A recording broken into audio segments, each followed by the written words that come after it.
my Santa Cruz Bronson. 4 rides now, but I'm not really going to talk about her today. Her name is Samantha Saint von Cartman. I'm going to talk about Jenna Jameson von Cartman, my Santa Cruz Nomad right here.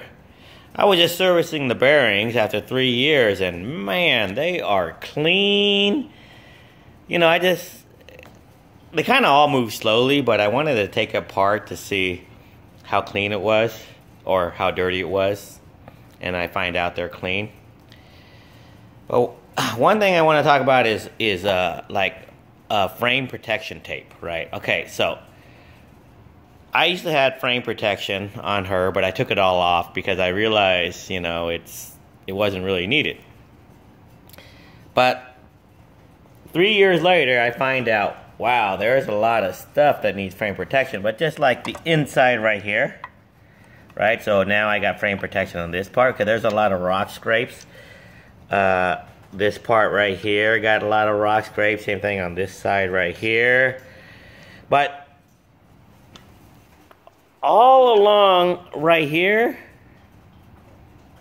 man, it's very clean.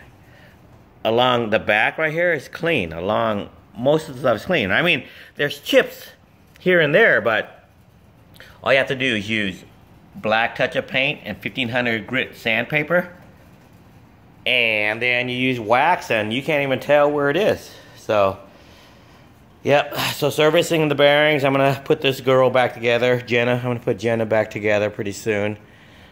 She's looking very good. Santa Cruz does a good job in sealing their bearings, I have to say. They do a very good job, you know.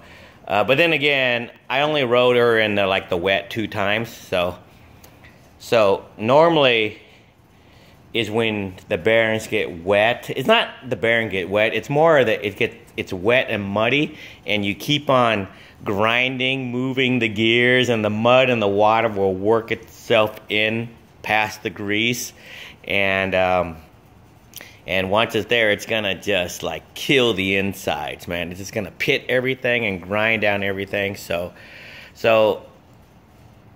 servicing bearing is more important if you ride in wet and mud a lot. I'm not saying don't ride in wet and mud, but I'm saying you gotta be more on top of your bearing service if you ride in wet and mud. All right, Cartman out. I love you all. By the way, Pink Bike Forum still sucks ass, and MTBR Forum still sucks ass. Their moderators are all a bunch of retards. All the cool kids get together and, oh yeah, I'm gonna tell mommy moderator, he hurt my feelings.